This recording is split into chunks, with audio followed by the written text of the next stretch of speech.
नमस्कार, आप देख रहे हैं लाइव लगातार और हमारे साथ है ग्रामीण विकास मंत्री आलमगीर आलम और हम आज इनसे कुछ चीज़ों पर बात करेंगे। जैसे मनरेगा में जो पिछले दिनों जो घोटाले की बात सामने आई थी, उसको लेकर के हम इनसे बातचीत करेंगे।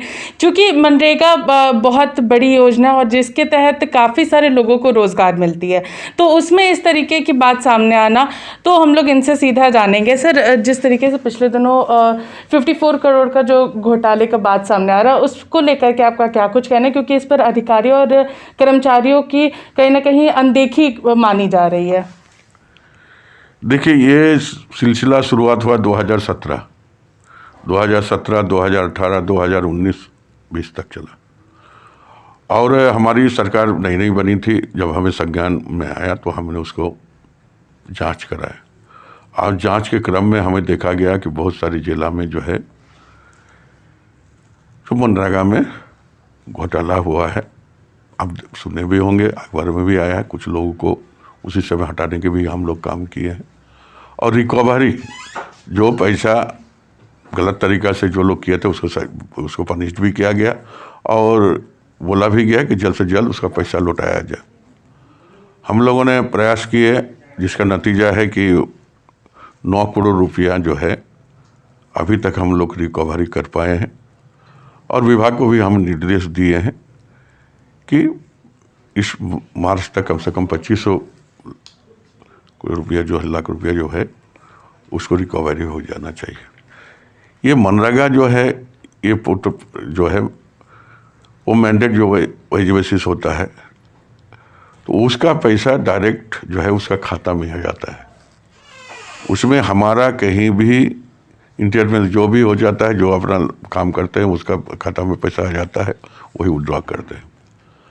और जहाँ तक पारदर्शिता की बात, आप देखोगे कि हमने एक मीटिंग किए थे। उस मीटिंग में भी हम खुलेआम पूरे वीडियोस डीडीसी के सामने भी बोले थे कि हमको कहीं ना कहीं अनियमितता लग रहा है, उसको आप लोग सुधारें।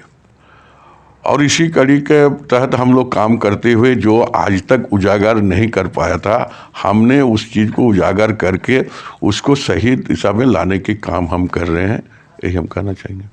सर, अगर हम बात करें तो लगभग 1,59,608 मजदूर लोगों को मतलब हाजिरी शीट पर उन लोगों का नाम है, मगर उनमें से सिर्फ 40,629 लोग ही मतलब व्यक्तिगत रूप पर काम कर रहे हैं। मतलब 25% लोग ही काम कर पा रहे। बाकी जितनी भी 36 योजनाएं उसमें जेसीबी मशीन से काम हुआ।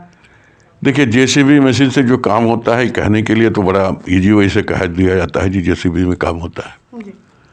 लेकिन आप मेरा इसके पहले एक बार नहीं कई बार अखबारों में देखे होंगे, तो वैसे पदाधिकारी कर्मचारी जो भी हैं उसको भी दंडित किया गया था।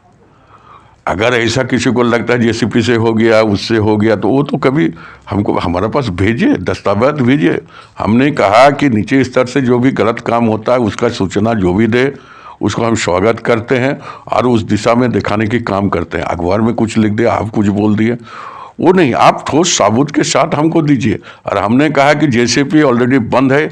हमारा समय में जेसीपी को सीज किया गया, उसका मैंने जो वहाँ से जो थाना में या जहाँ पर जमा किया गया उसको रिलीज करने का भी ऑर्डर मना कर दिए। जो जेसीपी करता है कम से कम 3 साल तक उस जेसीपी को थाना में रखा जाए। हमने तो नियम कानून बनाए हैं।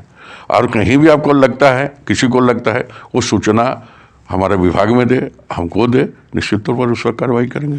सर, इसमें कई ऐसे भी मजदूरों के नाम हैं जो कि जिनका जो अटेंडेंस शीट है उसमें नाम नहीं है, लेकिन वो फिर भी वहाँ पर काम कर रहे हैं। इस चीज़ को भी कहीं ना कहीं सोशल ऑडिट में प्रूफ किया गया कि ऐसे भी मजदूर वहाँ पर शामिल हैं। ऑडिट में जो प्रूफ किया है, देखा है, तो उसका एक शीट हमारा लाकर भेजे तब ना हम देख कर बताएंगे आपको क्या है नहीं है।